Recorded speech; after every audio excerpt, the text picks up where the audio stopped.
السلام عليكم ورحمة الله وبركاته.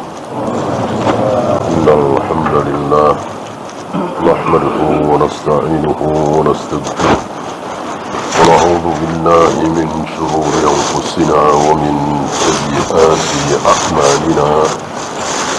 من يهده الله فلا مضل له ومن يضلل فلا هادي له. أشهد أن لا إله إلا الله وحده لا شريك له وأشهد أن محمدا عبده ورسوله وبعد. Kita tinggalkan bab tentang doa. Kita masuk bab baru 253, Babu Karamatil Awliya wa Fudlihi. Bab tentang karamah-karamah para wali dan berikut keutamaan-keutamaan mereka. Jadi karamah para wali itu ada, bukan khurafat, bukan tahayul, tapi tidak semua wali, tidak semua orang saleh, tidak semua sahabat, tidak semua ulama ada karamahnya. Oh, mungkin itu yang biasa-biasa saja, wali yang biasa, ulama yang biasa. Kalau ulama tingkat tinggi, wali tingkat tinggi, pasti ada karamahnya. Betul? Salah. Bahkan yang lebih rendah ada karamahnya, yang lebih tinggi tidak ada karamahnya. Mungkinkah? Mungkin. Karamah Abu Bakar apa? Apa coba karamah Abu Bakar? Manusia termulia di muka bumi setelah para nabi, para rasul. Karamahnya apa? Kalau Umar kan, beliau berkhutbah, suaranya sampai ribuan kilometer, terdengar oleh pasukan kaum muslimin. Ada ya. Utsman apa? Ali apa? Kecuali riwayat-riwayat dhaif. Katanya Ali pernah melakukan seperti yang dilakukan oleh Yusa bin Nun, menahan matahari. Katanya sedang berperang. Riwayat ini tidak sah. Satu-satunya manusia yang pernah berdoa kepada Allah supaya Allah menahan matahari tidak berjalan, berarti waktu itu tidak berjalan, waktu itu terhenti. Satu-satunya adalah Nabi Yusa bin Nun, murid dari Nabi Musa alaihi salatu wassalam. Dan beliau tidak ada.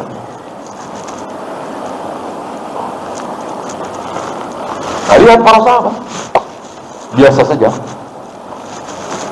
tidak makan, lapar, tidak minum, haus, melihat wanita cantik, tertarik, dan seterusnya dan seterusnya. Justru tabi'in, ada beberapa tabi'in ya, yang kudanya lari di atas air. Ya, tentu tabi'in di bawah sahabat keutamaannya, ilmunya, ketakwaannya, keimanannya. Ya. Maka jangan pernah beranggapan semakin soleh seseorang semakin banyak karamahnya. Ini sebagian saudara-saudara kita beranggapan salah seperti itu, terutama di negeri kita ini. Maka mereka menjual karamah-karamah itu seolah pasti soleh, pasti baik, pasti benar, karena hebat, sakti, bisa begini, bisa begini. Itu kopi satu teko dikucurkan sama dia, muter ribuan orang, gak bisa habis katanya. Dan itu terjadi berulang-ulang. Padahal karamah, mukjizat tidak mungkin berulang-ulang sekali. Dan itu saat dibutuhkan. Kapan tongkatnya Nabi Musa berubah menjadi ular? Saat dibutuhkan. Kapan tongkatnya beliau bisa membelah lautan? Saat dibutuhkan. Tidak kemudian iseng-iseng begitu ya. Setelah Nabi Musa 2 tahun 3 tahun setelah selamat dari kejaran Fir'aun, lalu Nabi Musa kembali ke situ, bawa tongkatnya, dipukulkan lagi, kemudian membelah lagi. Tidak seperti itu. Betul-betul kehendak Allah. Ya, saya bacakan apa yang ditulis oleh beliau, Salim bin Aid Al-Hilali hafizahullah.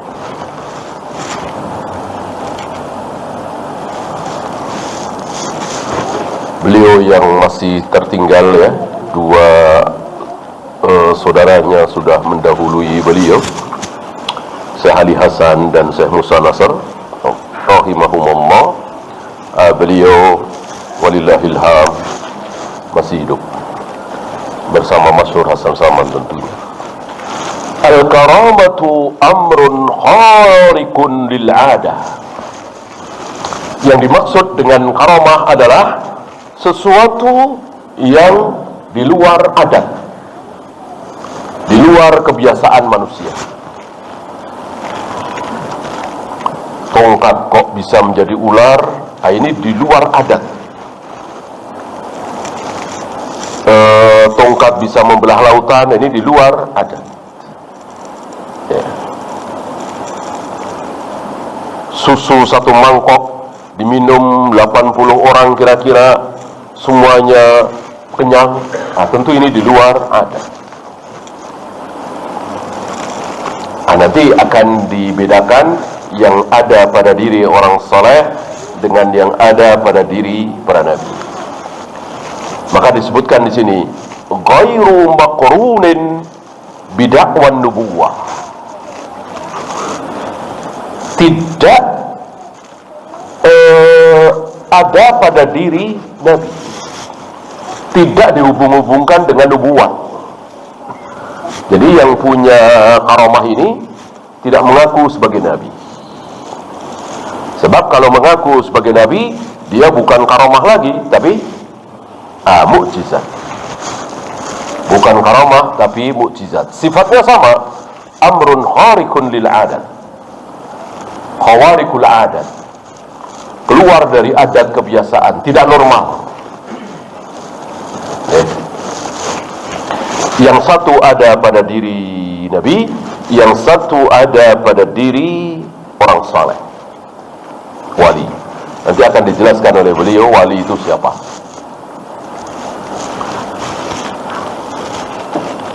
Wala huwa muqaddimatun laha, dan juga bukan mengawali kenabian, atau istilah kita calon nabi. Calon nabi. Kalau dia calon nabi, ya misalnya Rasulullah SAW ketika remaja, mungkin belasan tahun, didatangi oleh 2 orang, di belah dadanya.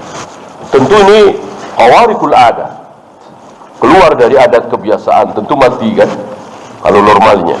Ini kembali seperti sedia kala. Mukjizat bukan, karena beliau belum jadi nabi. Karamah bukan, karena beliau calon nabi. Ini yang para ulama menyebut sebagai irham.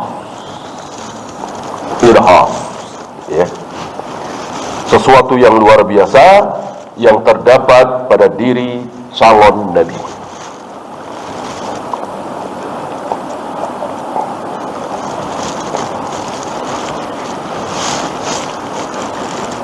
Apa yang terdapat pada diri Nabi Isa waktu beliau masih bayi ya. Termasuk irhas, bisa berbicara padahal masih bayi.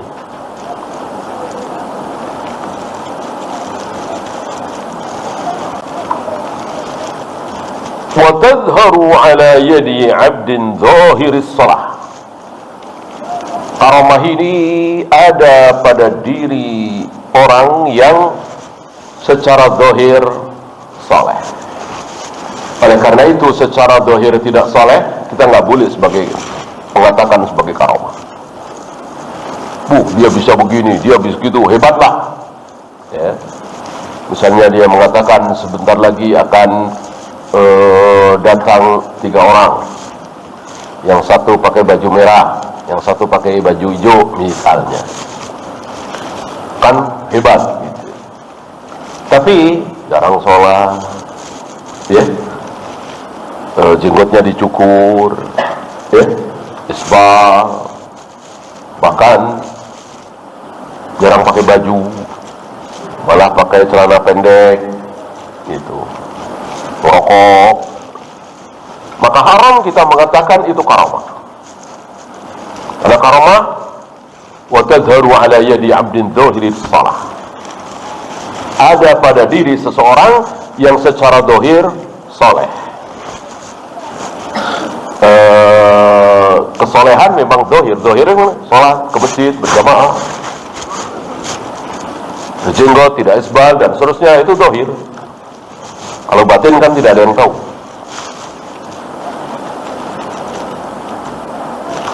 Multazimun bimutaba'ati nabiyyin, terus mengikuti sunnah Nabi SAW. Kalau dia melakukan berbagai macam bid'ah, haram kita katakan itu karamah. Bisa sihir, bisa istidraj, ya, untuk menyesatkan dan menipu kaum muslimin, kan jadi diikut. Mereka mengatakan di mana beliau salah, di mana beliau keliru, padahal beliau itu sebelum tamu datang, beliau sudah tahu maksud tamu itu apa. Luar biasa pokoknya beliau. Maka beliau melakukan muludan, tahlilan, yasinan, ya nggak mungkin lah itu salah. Nah ini kan talbisul iblis. Kullifa bi syari'atihi mashubun bi sahihil i'tiqadi, menjalankan syariat dan betul i'tiqadnya. Tentu dia beriktikad bahwa tauhid itu ada rububiyah, ada uluhiyah, ada asma wa sifat. Kalau dia beriktikad, berkeyakinan bahwa orang yang sudah mati bisa menolong orang yang masih hidup, nggak mungkin dia karamah, nggak mungkin itu karamah. Akidahnya harus sahih, amalnya saleh, ya. Terkenal atau tidak terkenal.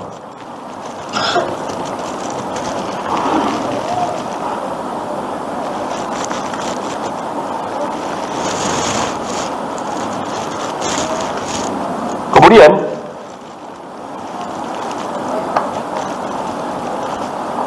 amal wali,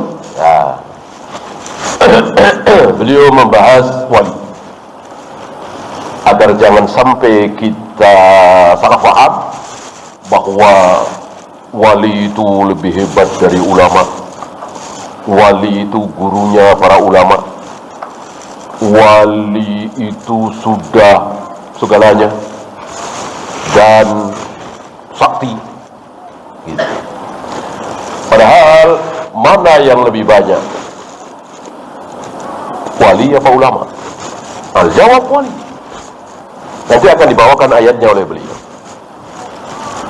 Alladzina amanu wa kanu yattaqun. Untuk menjadi wali cukup beriman dan bertakwa. Untuk beriman dan bertakwa harus ulama? Tidak. Hafalan tidak sampai 3 juz, bahkan tidak sampai 1 juz. Tapi dia tahu mana yang wajib, mana yang haram. Yang wajib dia jalankan dengan sebaik mungkin, yang haram dia tinggalkan sejauh-jauhnya. Jadilah dia wali. Ya, bahasa Arab nggak tahu misalnya, kaidah hadis nggak tahu, Bisakah dia jadi wali? Bisa. Kan ada seorang syekh yang ditanya, "Ya syekh, man huwal wali?" Wahai syekh, wali itu seperti apa? Syekh ini balik bertanya, "Engkau sholat 5 waktu?" Ya. "Engkau puasa Ramadan?" Iya. "Engkau zakat, haji kalau mampu?" Iya. "Engkau tidak berzina?" Tidak. "Tidak minum khamar, tidak berjudi, tidak membunuh?" Tidak. Antal wali. Engkau wali. Jadi menjadi wali mudah, sesuai dengan apa yang difirmankan oleh Allah dalam surat Yunus, nanti akan dibawakan oleh beliau. Pokoknya syaratnya beriman dan bertakwa. Apa beriman? Tentu tidak syirik. Cukup dia tahu tauhid itu apa. Rububiyah, uluhiyah, semua sifat, sebagaimana antum mengetahui, ya. Kewajiban-kewajiban dia jalankan, yang haram-haram dia tidak lakukan, tidak berzina, tidak minum khamr, tidak berjudi, tidak motong jenggot, tidak isbal, ya. Maka jadilah dia wali. Saya bacakan. Ammal wali, adapun wali, fahuwal alim billah, al-amil bi ta'atillah. Dia alim, dia tahu tentang Allah. Tidak mungkin disebut wali kalau dia mengatakan, "Aku tidak tahu Allah ada di mana. Aku tidak tahu Allah menciptakan Adam dengan apa. Aku tidak tahu apa yang dilakukan oleh Allah di sepertiga malam. Aku tidak tahu dengan apa Allah akan menggulung langit nanti. Aku tidak tahu dengan apa Allah akan menghentikan geraman Jahannam." Dia tidak boleh disebut wali. Harus tahu dia, karena Allah sudah memberitahukan dalam Al-Quran, dalam hadis, bahwa aku menciptakan Adam dengan kedua tanganku, aku akan menggulung langit dengan tangan kananku, aku akan menghentikan geraman Jahannam dengan telapak kakiku, aku akan menampakkan betisku nanti di padang mahsyar, aku menghadapkan wajahku ke wajah orang yang sedang sholat, aku membolak-balikkan hati manusia dengan 2 jariku, dan seterusnya dan seterusnya. Tidak mungkin apa yang Allah sampaikan, dan itu tentang dirinya, zat yang maha besar, lalu kita boleh abaikan. Ya, boleh tahu, boleh tidak, nggak penting. Yang penting sholat, yang penting puasa. Kata siapa? Ini lebih besar. Mengetahui siapa Allah, ada di mana, menciptakan Adam dengan apa, dan seterusnya, jauh perkara ini lebih besar daripada sholat, daripada saum, daripada apapun. Karena akidah, tauhid, jauh lebih besar dari segalanya, ya. Kemudian al-amil bi ta'atillah, dia melakukan ketaatan kepada Allah. Wal muwadibu ala ibadatih, dia membiasakan diri beribadah, menjauhi segala macam bentuk maksiat, tidak tenggelam dalam syahwat, dan seterusnya, diakhiri dengan sahihul i'tiqad. I'tiqadnya, akidahnya, tauhidnya benar, ya.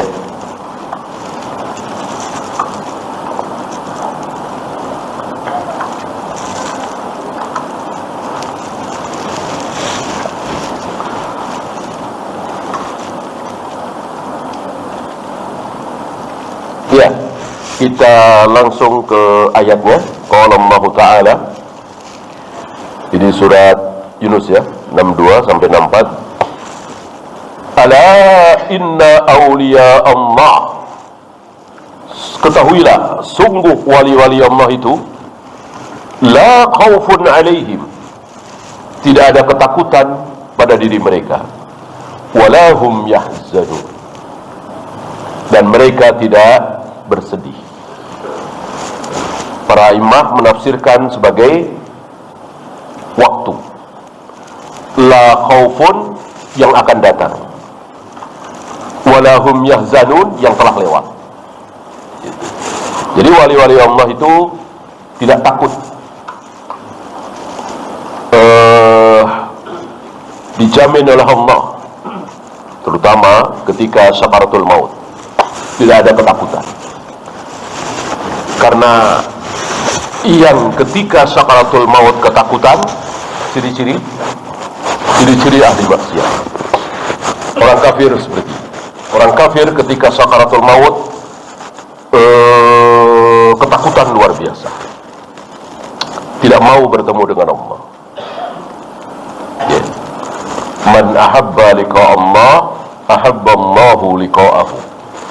Barang siapa yang senang ingin cepat bertemu dengan Allah, maka Allah pun lebih suka, lebih senang ingin cepat bertemu dengan dia. Sebaliknya, barang siapa yang tidak mau bertemu dengan Allah, Allah pun tidak sudi ketemu dengan dia. Antum masih ingat, ketemu dengan Allah pasti mati. Nggak mungkin kita bisa bertemu dengan Allah kalau tidak mati. Seperti orang banyak mengatakan bertemu dengan Allah itu sholat. Keliru kan? Sholat tidak bertemu dengan Allah, tapi Nah, seolah ada sini mengatakan bahwa kalau tidak mau mati, Allah nggak sudi ketemu dengan dia. Kalau dia ingin cepat-cepat mati, Allah pun ingin cepat-cepat ketemu dengan dia. Padahal hadis lain mengatakan bahwa jangan sekali-kali kalian berharap mati. Ya. Kalau tidak salah pernah kita bahas dulu bahwa jawabannya adalah masalah waktu. Kapan kita tidak boleh berharap mati? Sekarang ini haram kita semua berharap mati.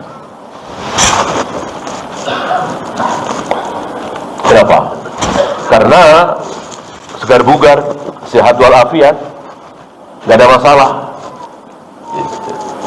Kapan kita disuruh pingin cepat-cepat mati? Kapan? Indal ghargharah. Ketika nyawa kita sudah di kerongkongan. Ketika detik-detik sebentar lagi kita akan meninggalkan dunia. Di saat itu kita disuruh cepat-cepat pengen mati. Dan insya Allah semua nabi, rasul, sahabat, para wali-wali Allah, orang-orang soleh pasti pengen cepat mati ketika nyawa sudah di kerongkongan. Pengen cepat-cepat bertemu dengan Allah. Yang sangat jelas adalah Rasulullah SAW, telinga Aisyah ditempelkan ke mulut Nabi, dan suara yang terdengar oleh telinga Aisyah adalah Allahumma ar-rafiqul a'la, Allahumma ar-rafiqul a'la. Ya Allah teman tertinggi, ya Allah teman tertinggi. Beliau ingin segera bertemu Allah. Beliau memilih pilihan kedua, tidak memilih pilihan pertama. Beliau memilih pilihan sekarang, bukan nanti. Sebaliknya orang-orang kafir.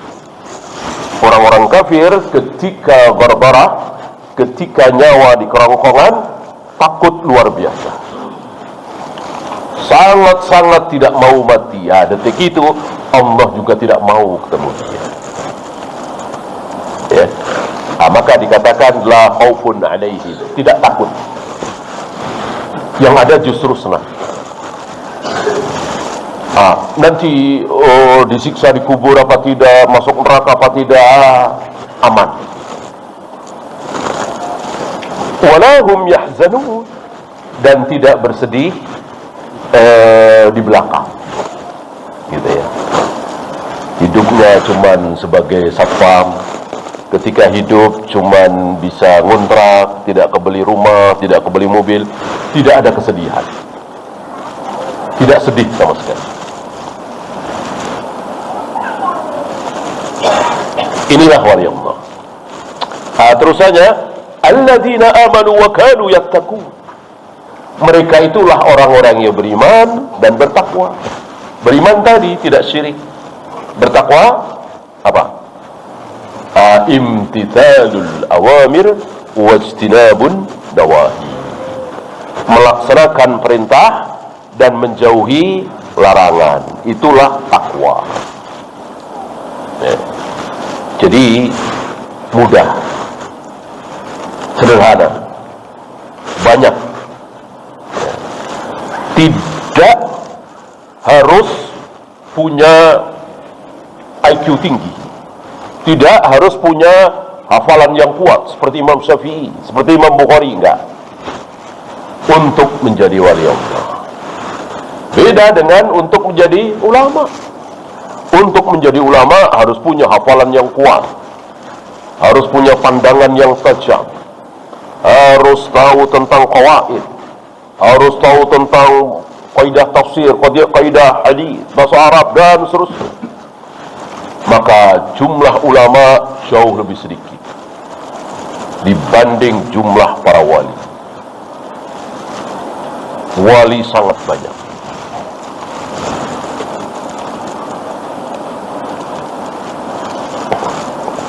Inilah keadilan Allah, murahnya Allah. Walillahilham, kita puji Allah. Karena apa?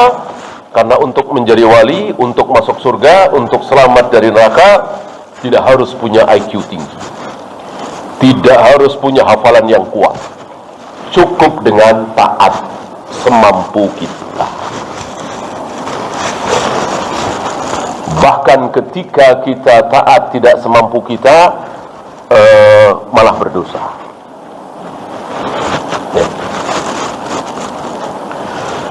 Lahumul busra fil hayatid dunya wa fil akhirah. Bagi mereka busra, kabar gembira, baik di dunia maupun di akhirat. La tabdila li kalimatillah, tidak ada perubahan untuk kalimat-kalimat Allah, sunnatullah, hukum Allah tidak mungkin berubah. Kalau begini ini dosa, nggak mungkin berubah jadi pahala. Kalau begini ini pahala, nggak mungkin berubah jadi dosa. Ya. Nah, kecuali karena niat. Ya. Salat itu berpahala, tapi karena niatnya pamer, maka menjadi dosa. Gitu ya. Bukan hukum salatnya itu berubah, tidak, tapi karena niatnya. Dzalika huwal fawzul azim, itulah keberuntungan yang besar. Kemudian contoh wali dan perempuan, ya, di surat Maryam. Kebetulan nama suratnya adalah nama beliau sendiri, ya, yang dikisahkan di ayat ini. Maryam, ibunya Nabi Isa. Jadi wali tidak harus laki-laki, bisa laki-laki, bisa perempuan. Maksudnya wali yang punya karomah, ya. Saya bacakan. Wa huzzi ilaiki bijiz'in nakhlah. Goyangkan kepadamu, goyangkan ke arahmu batang kurma itu. Ya. Ini perintah Allah kepada Maryam saat Maryam hamil tua, detik-detik mau melahirkan, sementara sudah beberapa hari tidak makan, tidak minum, karena beliau mengasingkan diri, malu terhadap keluarganya. Gimana nggak malu? Gadis hamil, aib yang luar biasa. Sementara beliau keluarga Imran luar biasa, keluarga para nabi, para rasul, kan kayak apa rasanya, ya. Bahkan diusir, kan. Nah, tibalah beliau saat-saat melahirkan, tidak jauh dari situ ada pohon nakhlah, kurma. Allah perintahkan kepada Maryam untuk menggoyangkan. Yang seandainya pohon kurma itu digoyangkan oleh laki-laki, mungkin 5 orang, 6 orang, 7 orang, ya, apa iya kurma itu bisa jatuh? Ya, tidak bisa atau sulit. Ini perempuan seorang diri dalam keadaan lemah, ya, beberapa saat tidak makan, tidak minum karena memang tidak ada. Oleh Allah diperintahkan untuk menggoyangkan pohon kurma. Tusakit alaiki rutoban janiyya, nanti akan jatuh kepadamu rutob yang jani, yang segar. Jani, ya, baru saja jatuh, gitu. Tidak lama di kulkas, lama di freezer, lama di pasar, ya, tapi segar baru saja. Ini pelajaran yang besar bagi kita bahwa usaha itu harus ada. Kalau Allah mau letakkan rutop itu tiba-tiba langsung di hadapan Maryam, tentu mudah sekali. Tapi Allah tidak mau. Allah tetap menghendaki ada usaha.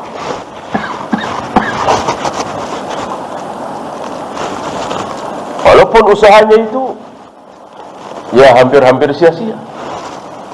Perempuan sendirian, lemah, mau melahirkan, disuruh menggoyangkan pohon kurma. Dari sini kita tidak boleh hanya berharap kepada Allah lalu tanpa usaha. Ya Allah, Engkau Maha Bisa. Ya Allah, Engkau Maha Kuasa. Kenapa Engkau tidak takdirkan aku begini, ya Allah? Nah, jangan. Terus usaha pelan-pelan. Sunatullah itu ada. Dan berapa banyak ahli maksiat, bahkan orang kafir, tapi usaha serius, pelan-pelan dijalani, ya sukses. Sementara kita beriman, kita taat kepada Allah, kita sholat, kita ngaji dan seterusnya, tapi usahanya asal-asalan, ya gagal. Ya. Itu yang dimaksud walan tajida li sunnatillahi tabdila. Sunnatullah itu enggak mungkin berubah, itu sunnatullah, begitu. Dari dulu sampai akhir zaman. Allah akan memberikan keberhasilan setelah usaha. Dan sekali lagi, usahanya betul, tidak asal-asalan. Ya. Artinya sekuat tenaga. Ini kan Maryam sekuat tenaga, gitu ya. Sekuat tenaga yang dia punya. Fakuli washrobi, makanlah, minumlah, ya. Kejadian ini mirip-mirip dengan keadaan Maryam waktu masih bayi. Itu masih ingat kan?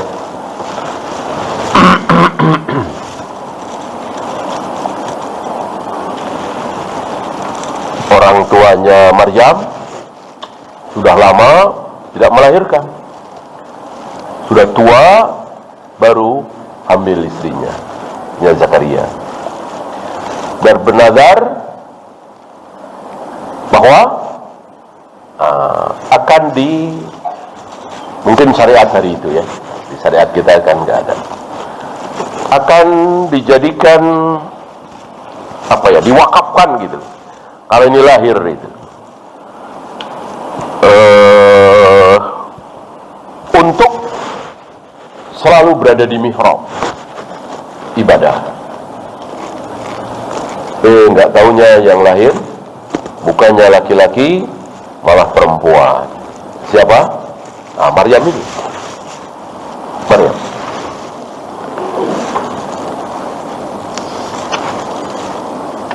Tapi karena sudah nazar, ya sudah, ya. Maka diletakkan di satu tempat, dan disitulah dihabiskan waktunya untuk ibadah. Nah, syariat waktu itu masih boleh. Mungkin sebulan, 2 bulan, setahun, 2 tahun gitu, ya. Kullama dakhala 'alaiha Zakaria. Ini di surah Ali Imran. Setiap kali Zakaria masuk menemui Maryam ke mihrab, ya. Ada kata-kata al-mihrab. Ini sering disalahpahami bahwa di dalam masjid itu harus ada mihrab. Mihrab itu ya ruangan khusus, tempat khusus untuk imam. Beliau mengatakan, saya saling mengatakan, ini pemahaman yang keliru. Mihrab di dalam masjid itu tidak ada. Masjidil Haram, Masjidil Haram sudah jelas ya. Masjid Nabawi di zaman Nabi, Abu Bakar, Umar, tidak ada. Tidak ada. Artinya imam itu berada di depan dan tidak perlu tempat khusus. Maka mereka salah paham dengan apa yang dimaksud mihrab di ayat ini. Mihrab yang dimaksud di ayat ini adalah tempat ibadah secara khusus. Dan sekali lagi, itu syariat di zaman beliau Nabi Zakaria. Setiap kali Zakaria masuk menemui Maryam ke mihrab itu, wajada indaha rizqa. Zakaria mendapati di sisi Maryam itu ada rizki, ada makanan. Dan disebutkan di dalam tafsirnya ada buah-buahan musim panas, padahal waktu itu musim dingin. Sebaliknya ketika musim panas ada buah-buahan musim dingin. Gitu. Aneh.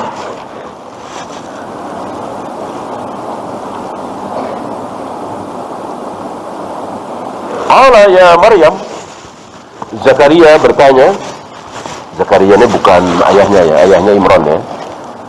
Disebutkan Zakaria ini saudara istrinya.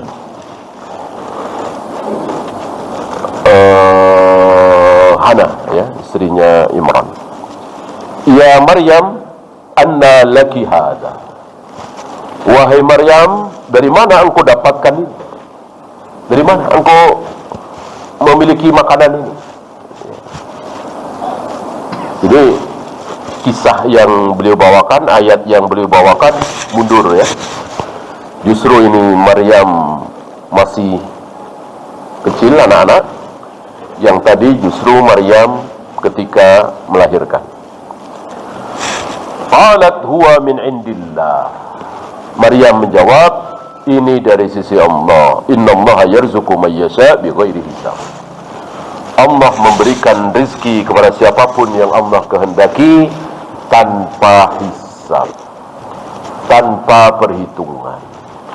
Salah satu sifat rezeki dari Allah adalah bighairi hisab.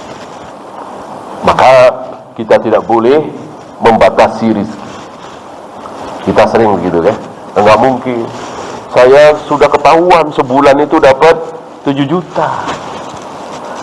Saya masuk dari Senin sampai Jumat, dari jam 7 pagi sampai jam 4 sore misalnya, dapat segitu ya, itu tidak boleh.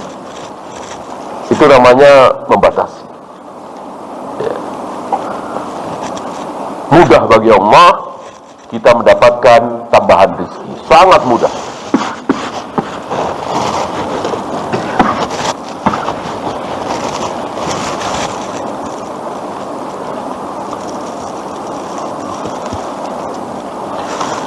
Wa fil ayati dalilun ala karamatil awliya.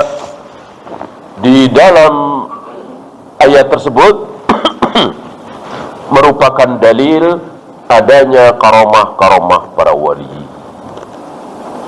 Ya. Ini sebagai contoh yang ada dalam Al-Quran. Adapun yang ada dalam sunnah, insyaallah banyak. Nanti akan beliau bawakan hadis cukup panjang 1503 ya. Ya, silakan azan dulu. Wassallallahu ala Muhammadin sallallahu alaihi wasallam wa akhiru da'wana alhamdulillahi rabbil alamin.